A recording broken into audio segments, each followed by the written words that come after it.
Hello wonderful people and welcome back to another Building with Wild tutorial. Today I'm going to be showing you how to build this beautiful Japanese house.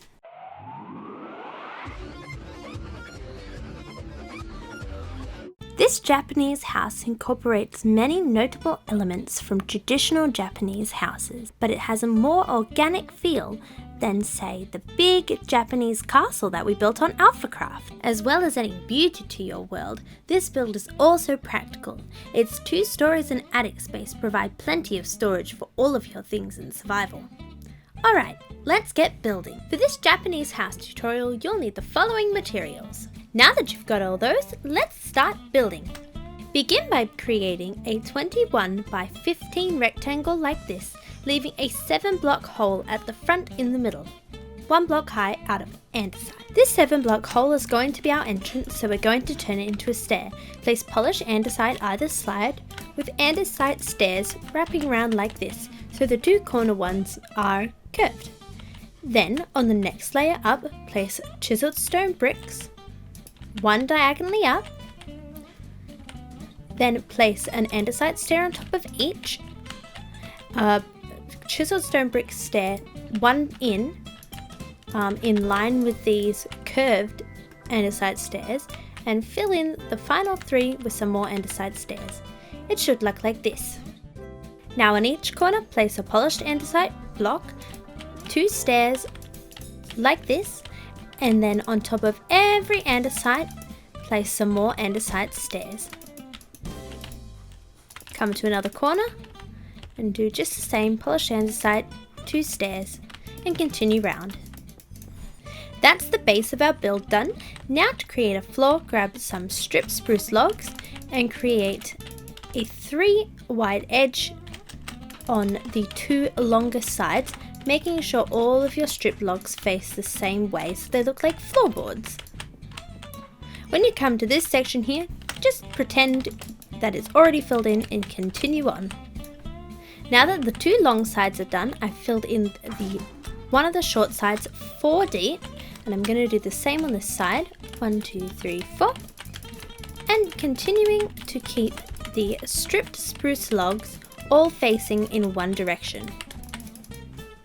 Then fill in the center hole with some dried kelp blocks. Create some pillars out of spruce logs in these locations so there's 3 block spaces between each pillar, and make them 6 high. 1, 2, 3, 4, 5, 6.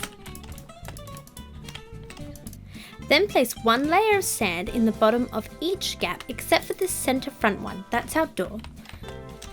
Then place 1 birch trapdoor in the center of each gap and flip it up so the little handle is facing upwards. Do this from the outside so it is flush to the sand on the inside. Continue the walls by building up 3 on either side of the trapdoors with sand in every gap. You'll notice the center front one is still empty because we have to put our door in there.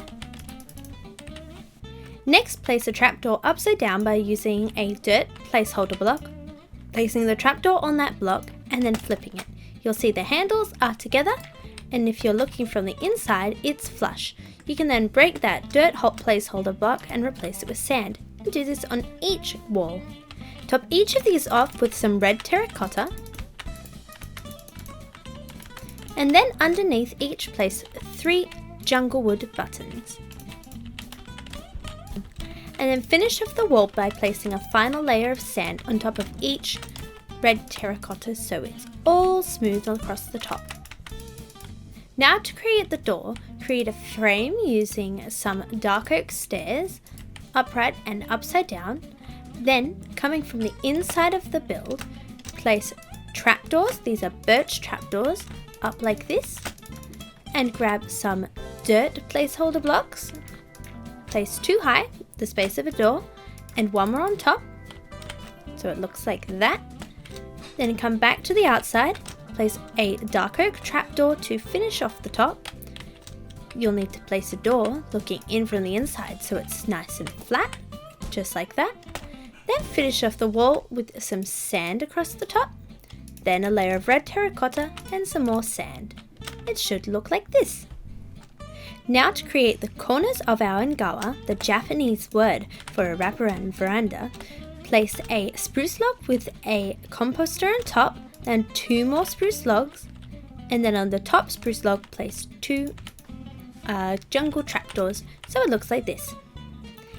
And do this on the other 3 corners. The other supports for our ngawa are going to be spaced 5 apart, 1, 2, 3, 4, 5, 1, 2, 3, 4, 5, and 5 on this side as well, which should be centered, and there should be a 1 block center between these 2 on the longer sides.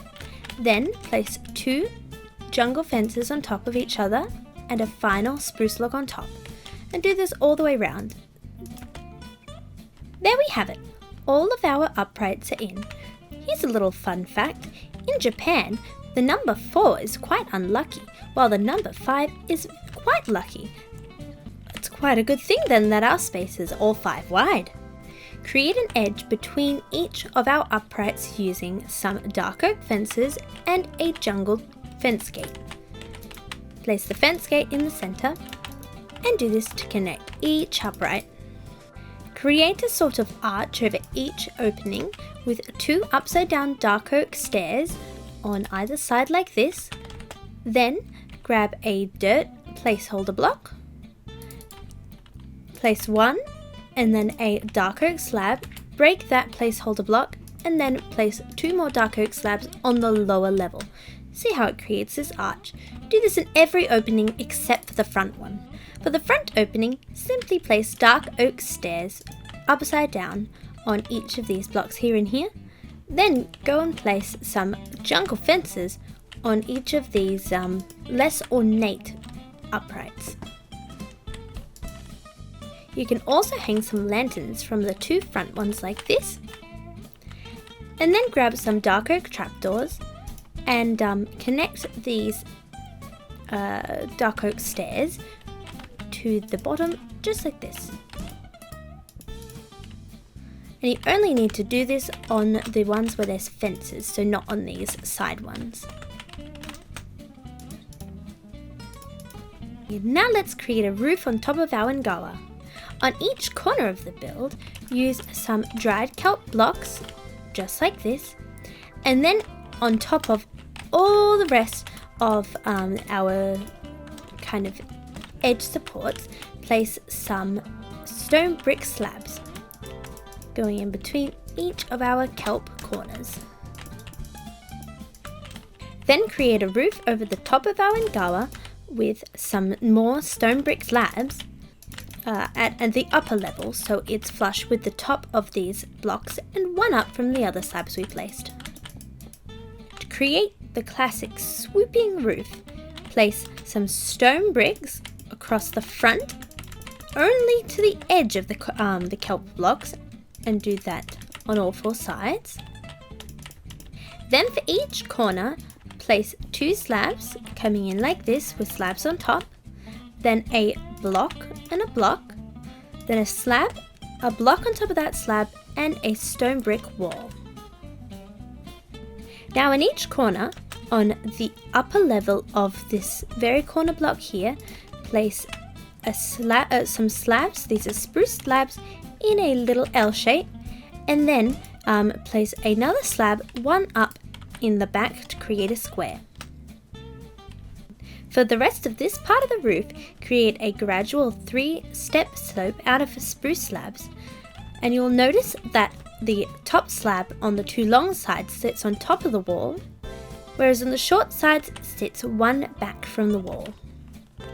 Before starting on the next story, place in a floor by creating some beams with some dark oak slabs, 1 big one across the center, and then some smaller ones joining into this center beam coming out of each of our spruce uprights.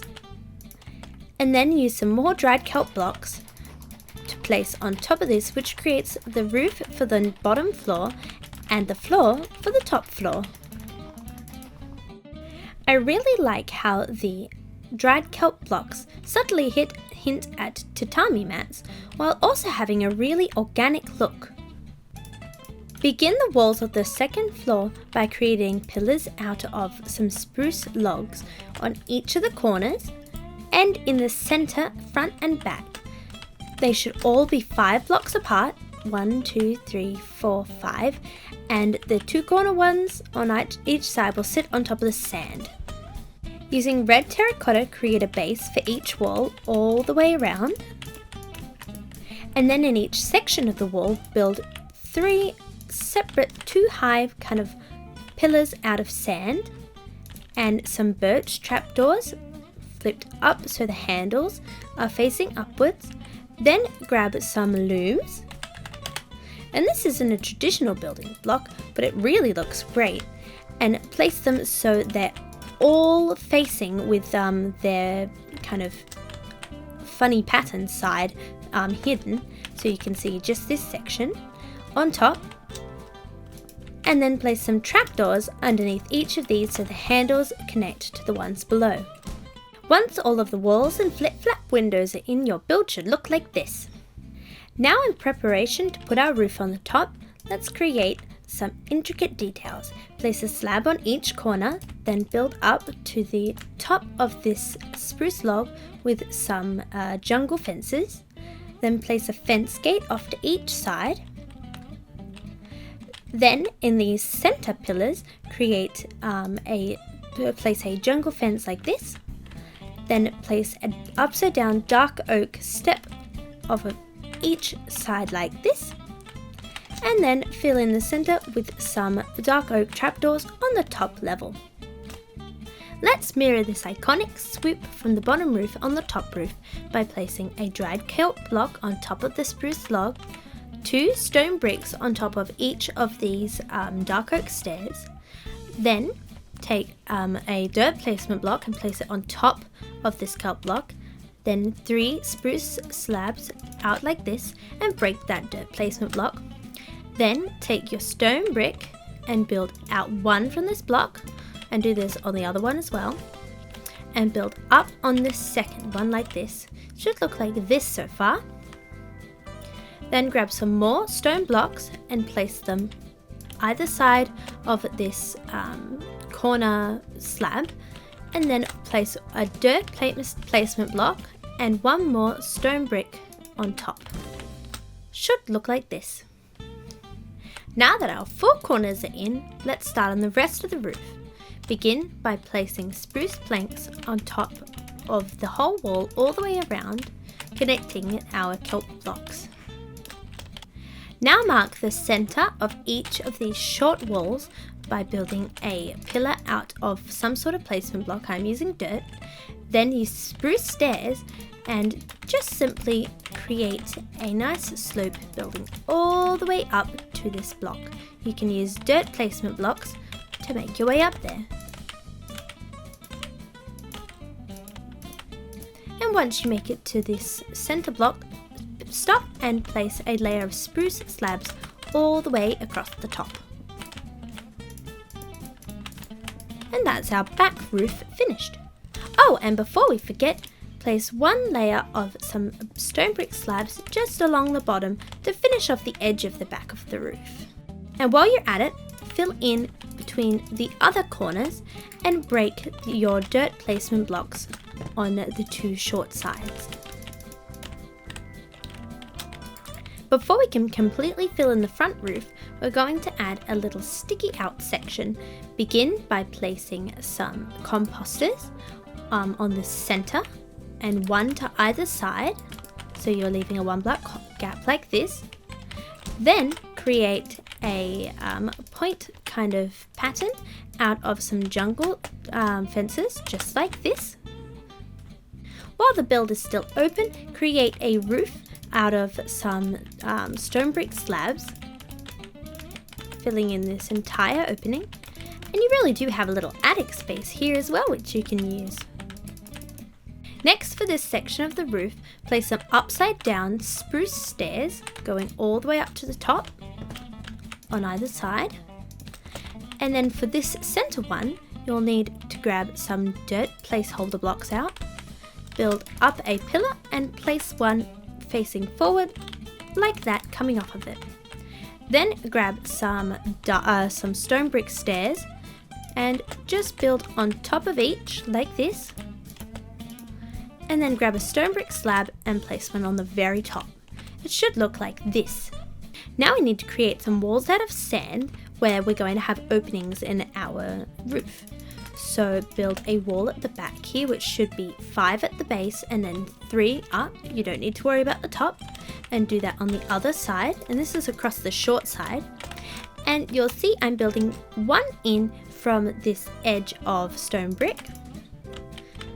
And then for this wall, create a similar sand wall here, except we're going to go 5, 3, and don't need to worry about the one at the top, just like so. Before we go ahead and fill in the rest of the roof, create a nice smooth slope by placing upside down stairs on the underside of these stairs, and then an upside down stair facing forward so it fills in that hole. Then you can place 2 more by clicking on the top corner of these blocks, and do that on the other side as well. Here, upside down, there and there.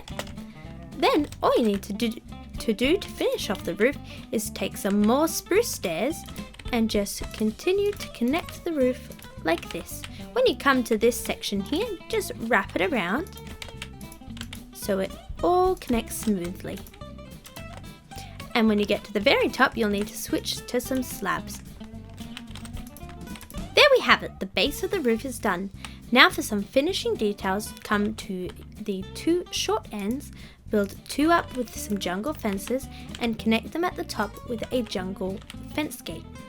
And then on each corner underneath from this very cornerest block, build 2 down with chains and then place a lantern. Do this on the other corners as well. And there we have it, our beautiful Japanese house with such design flair is finished. Let's put it in a beautiful Japanese garden. This Japanese house looks beautiful nestled in amongst the Japanese strolling garden with its cherry trees, bamboo and little bridges. If you'd like to know how to build all of these elements in the garden, plus some other creative ideas for Japanese builds, stay tuned for next week where I'll be showing you some tips and tricks. So that's the end of today's video. I hope you all enjoyed. Bye!